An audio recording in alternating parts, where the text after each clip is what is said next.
jam makan siang nih, perut udah keroncongan banget. Panas-panas kayak gini kayaknya enak ya makan yang pedes-pedes sama yang seger-seger.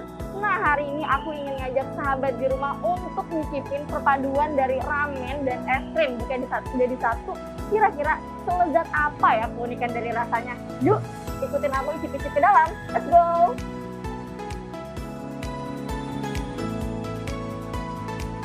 Mie ramen yang hangat dipadukan dengan dinginnya es krim vanila. Wah, gimana rasanya ya? Salah satu resto yang ada di kawasan Bintaro, Jakarta Selatan menyajikan menu yang unik ini, sahabat. Namanya ramen es krim. Saking uniknya, kuliner satu ini sampai menarik perhatian dan menuai pro kontra dari warganet. Nah, kali ini saya mau ajak sahabat nih mencicipi langsung bagaimana sensasi rasa dari pedas dan segarnya menu unik satu ini. Tapi saya penasaran nih, kira-kira kenapa ya bisa ada ide es krim campur ramen begini? Sebenarnya kan owner kita tuh emang peka banget sama Jepang ya. Dia emang suka banget Jepang, dan di Jepang emang lagi tren banget nih si ramen dengan es krim ini. Lagi trending Iya. ya, Awalnya nggak tega langsung dimasukin ke ini ramen, makanya kita kasih free aja si es krimnya. Jadi nanti itu jadi additional aja buat para customer kita, mau langsung digabung apa dipisah. Tapi 50-50 lah gitu ya. Karena kan ada masih ada yang ragu gitu, ini apa nih rasanya? Nyampe ramennya kan penistaan ramen lah, penistaan makanannya kan. Nih, Asal di sahabat. sini makannya. Gini nih ya, Iya. aduh aku gak tega, nggak apa nih? Masukin aja semua. Semua. Gitu. Nah,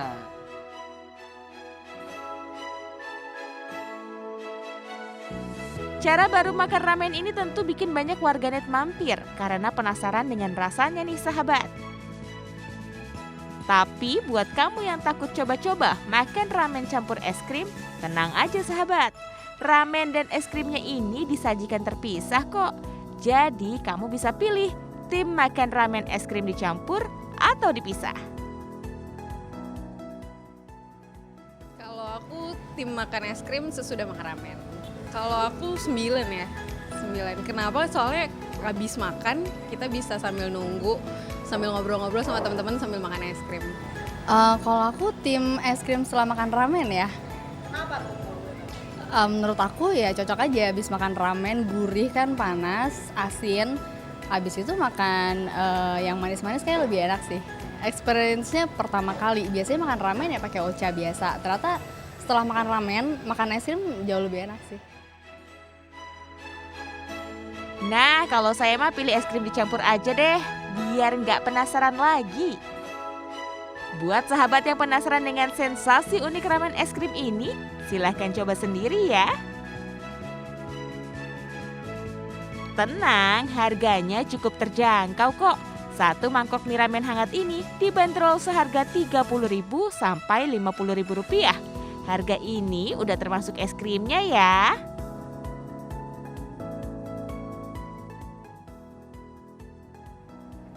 Nah, ini dia sahabat, perpaduan antara mie ramen dengan segarnya es krim. Menurut aku sendiri sih rasanya si es krimnya ini nggak merusak citra rasa dari ramennya sendiri, karena aku di sini pesennya ramennya dengan menu yang lebih pedas sehingga rasa strong ramennya tuh lebih kuat. Jadi es krimnya sendiri pun menambah rasa baru, creamy milky gitu. Jadi cocok banget deh kalau zaman sekarang orang nyebutnya sekte baru mie ramen es krim. Jadi sahabat di rumah wajib banget cobain. Dari Jakarta, Olivia Ferrari, Mutiara Ajeng, Sri Asih Rizky, RTV.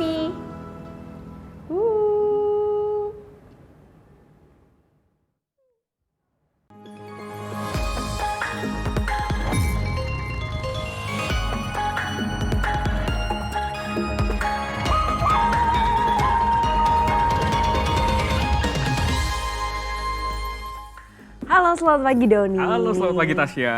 Ya, selamat pagi juga nih sahabat RTV. Kita ketemu lagi ya di Lensa Indonesia Pagi. Tentunya sejumlah informasi sudah kami siapkan khusus untuk kamu pemirsa setia RTV. Nah, kalau tadi kan kita sudah diawali dengan informasi kuliner yang unik nih Tasya. Nanti juga akan ada beberapa rekomendasi wisata, mengingat sekarang kan lagi libur panjang. Betul, langsung aja kalau gitu. Ini dia Lensa Indonesia Pagi bersama saya Tasya Syarif. Dan saya Doni Hermatra.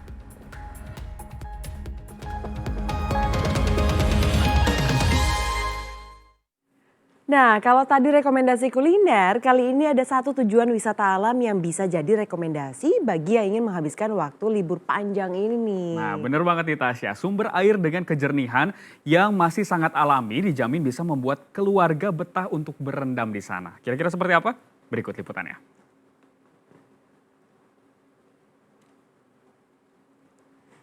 Ya, kita akan lihat ya bagaimana ya keseruannya, tentunya ini kejernihannya masih sangat alami banget. Yang dijamin tentunya bikin kita tuh pingin ke sana. Seperti Bener apa langsung banget. aja?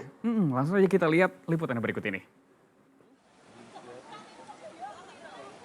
Jernih, segar, dan menyenangkan. Apalagi dipadu dengan suasana yang masih sangat asri. Inilah wisata mata air yang ada di Desa Cokro, Kecamatan Tulung, Klaten, Jawa Tengah. Kolam renang sungai yang sumber airnya berasal langsung dari mata air ini menjadi tujuan liburan warga. Salah satu keistimewaannya adalah airnya yang segar dan jernih ini tidak bercampur bahan kimia. Seneng, anaknya juga senang, airnya dingin, jernih banget, dingin banget. Ramah anak sih, karena kan airnya langsung dari sumber ya, nggak ada favoritnya. Bagi pengunjung yang tidak bisa berenang, jangan khawatir. Soalnya pengelola menyediakan ban bagi pengunjung agar bisa menikmati keseruan wisata ini. Karena keasriannya tak hanya pengunjung dari wilayah sekitar. Tempat wisata ini juga menarik perhatian pengunjung dari daerah lain. Kondisi alamnya juga terpenuhi juga pohon-pohon yang luar biasa, mungkin puluhan tahun ya ini pohon-pohon besar ini. Dan ini juga sebagai ciri khas dari kami, tentunya ini juga digemari oleh masyarakat bukan hanya Klaten, dari kabupaten kota lain pun juga banyak yang kesini. Penasaran? Harga tiket masuknya cukup terjangkau kok sahabat, hanya Rp15.000 per orang. Tapi jangan lupa ya, tetap waspada jika mengajak anak kecil di tempat wisata air seperti ini. Dari Klaten, Jawa Tengah, Singgih Aji, RTV. Kita ke informasi lainnya sahabat. Jalan Pantura Kudus menuju Demak lumpuh total imbas banjir yang merendam Kabupaten Demak sejak Kamis pagi. Sejumlah kendaraan yang melintas terjebak kemacetan hingga beberapa jam.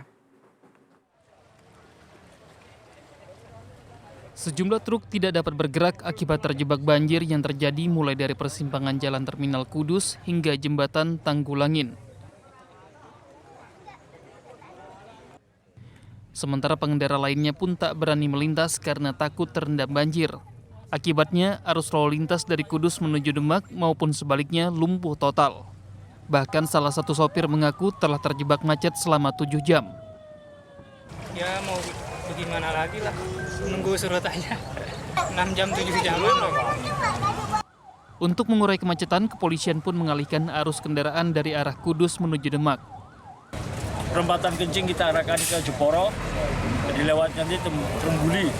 Jadi kami tadi sudah koordinasi dengan teman-teman dari Polres Jepara, mereka sudah ready, mereka sudah di lokasi untuk pengaturan lalu lintas karena dari arah Semarang pun juga dilewatkan dengan hal yang sama. Hingga Kamis petang, kondisi permukaan banjir semakin meninggi. Sejumlah truk yang terjebak kemacetan memilih putar balik, sementara beberapa truk terjebak banjir dan menunggu evakuasi. Dari Kudus, Jawa Tengah, Muhammad Minan, RTV. Kita ke informasi selanjutnya sahabat, menjelang minggu tenang, pasangan Capres-Cawapres nomor urut 2 Prabowo Gibran memanfaatkan hari-hari terakhir kampanye untuk menggait dukungan dari lumbung suara terbesar. Nah ini keduanya hadir bergantian dalam kampanye akbar di Stadion Gelora Bandung Lautan Api, Kota Bandung, Jawa Barat pada Kamis sore. Ribuan pendukung dan simpatisan menyerbu kedatangan calon presiden nomor urut 2 Prabowo Subianto di Stadion Gelora Bandung Lautan Api atau GBLA di Kota Bandung, Jawa Barat pada Kamis sore. Sambutan yang sama juga tampak saat Cawapres Gibran Rakabuming tiba bersama sang istri. Kampanye akbar kali ini digelar salah satu parpol pengusung, yakni Partai Amanat Nasional. Sejumlah tokoh seperti Zulkifli Hasan, Erick Thohir hingga Ridwan Kamil turut hadir di atas panggung. Prabowo seakan ingin mengulang suksesnya saat berpasangan dengan Sandiaga Uno di pemilu 2019, di mana perolehan suaranya di Provinsi Jawa Barat lebih besar dibandingkan Jokowi. Namun setelah 4 tahun menjalani tugas sebagai Menteri Jokowi, Prabowo sedikit curhat dan mengaku heran dengan orang-orang yang terus mencibir mantan rival politiknya itu. Beliau diejek, beliau dibilang tidak bisa bekerja saudara sekalian. Padahal saya saksi beliau bekerja yang paling keras untuk rakyat Indonesia. Saya saksinya, beliau tidak ada istirahatnya, beliau tidak ada capeknya, luar biasa beliau itu. Kini bersama putra sulung Jokowi, Gibran Rakabuming, Prabowo ingin menyasar ratusan juta pemilih milenial dan Gen Z yang masih belum menentukan pilihannya 14 Februari nanti. Pasalnya, berdasarkan hasil rekapitulasi DPT oleh KPU, dari total 204 jutaan pemilih, lebih dari separuhnya adalah milenial dan Gen Z. Pemilih milenial sekitar 33,60%. Sementara pemilih Gen Z sekitar 22,85%, yang jika digabung jumlahnya 50% lebih. Nah, jika terpilih, Prabowo akan meminta dukungan mereka untuk melanjutkan program Presiden Jokowi, yakni mulai dari IKN sampai memajukan bangsa menuju Indonesia Emas 2045. Dari Bandung, Jawa Barat, Bayu Rohman, RTV. Sementara itu pasangan nomor urut 3 Ganjar Pranowo Mahfud MD memilih untuk menggelar kampanye akbar di Kabupaten Banyuwangi, Jawa Timur. Di kampanye kali ini, Ketua Umum PDI Perjuangan Megawati Soekarnoputri turun gunung dan ikut memberikan orasi politiknya kepada ribuan pendukung Ganjar Mahfud.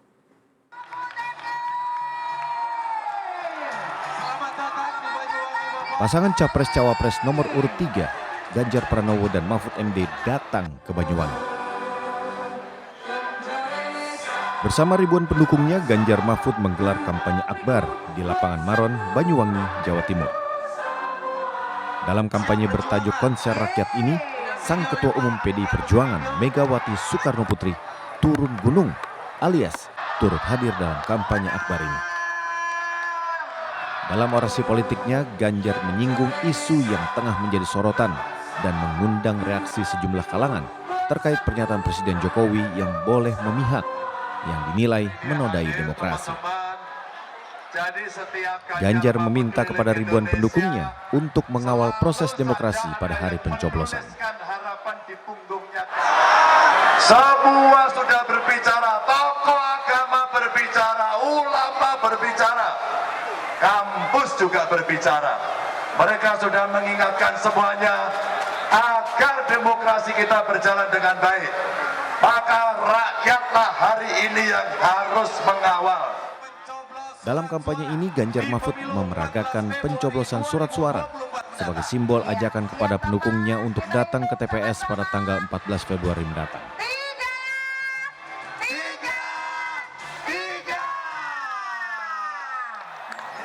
Lalu apa yang menjadikan Banyuwangi sebagai tempat berkampanye Ganjar Mahfud sampai-sampai Megawati turun gunung?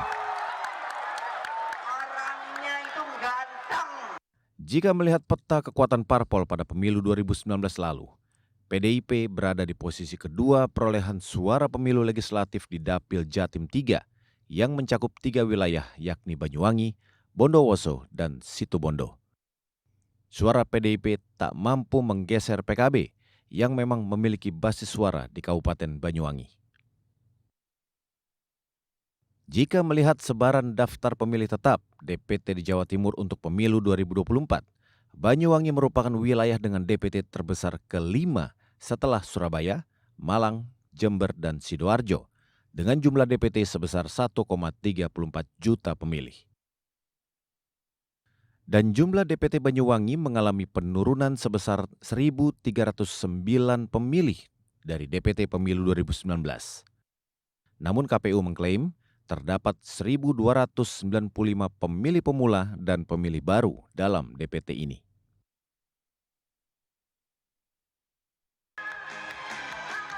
Jika melihat acuan data tadi, mampukah PDIP dan koalisi parpol pengusung Ganjar Mahfud menggeser PKB yang memang memiliki basis suara besar di Banyuwangi. Dan mampukah Ganjar Mahfud merebut hati para pemilih di Banyuwangi ini? Dari Banyuwangi, Jawa Timur, Galih Mega, RTV. Calon Presiden nomor urut 1 Anies Baswedan menggelar kampanye akbar di Stadion Badak Putih Cianjur, Jawa Barat pada Kamis petang. Setelah mendengar keluhan warga terkait kenaikan harga pangan, Anies berjanji tata niaga pangan akan menjadi prioritasnya dalam program 100 hari kerja. Yang nggak setuju koruptor dimiskinkan, fix dia anak Ribuan orang yang terdiri dari kader partai pengusung hingga para simpatisan memadati Stadion Badak Putih Cianjur, Jawa Barat. Mereka rela berdesak-desakan untuk menghadiri kampanye calon presiden nomor urut 01 Anies Baswedan. Abah memenangkan hati kami semua. I love you Abah, ya I love you too. Anies pun langsung naik panggung dan membacakan sejumlah aspirasi dari para simpatisan yang mereka tulis di spanduk. Mulai dari kalimat-kalimat dukungan hingga keluhan-keluhan terkait kenaikan harga pangan yang terjadi saat ini. Melihat antusias pendukungnya dalam kampanye akbar ini, Anies merasa bahwa masyarakat menginginkan perubahan. Anies pun berjanji akan memprioritaskan tata niaga pangan dalam program 100 hari kerjanya. Untuk apa diubah tata niaganya? Supaya di satu sisi petani bisa mendapatkan harga jual gabah yang lebih baik, di sisi lain rumah tangga mendapatkan harga beras dan harga yang lebih. Jadi inilah jenis-jenis perubahan konkret yang kami tawarkan. Selain Cianjur, Anies juga berkampanye di Garut, Jawa Barat. Suara di Jawa Barat sangat layak diperebutkan karena menjadi provinsi dengan jumlah DPT terbanyak se-Indonesia, yakni 35,7 juta pemilih. Berdasarkan hasil pemilu 2019, partai terkuat di Jawa Barat adalah Partai Gerindra dengan perolehan suara 4,32 juta. Sedangkan PKS dan PKB yang kini menjadi partai pengusung pasangan Amin ada di peringkat ketiga dan kelima. Dan jika dilihat dari hasil Pilpres 2019, Prabowo menang di Jawa Barat dengan perolehan suara mencapai 16 juta. Mampukah Anies merebutnya? Dari Cianjur, Jawa Barat, Suhendi, RTV.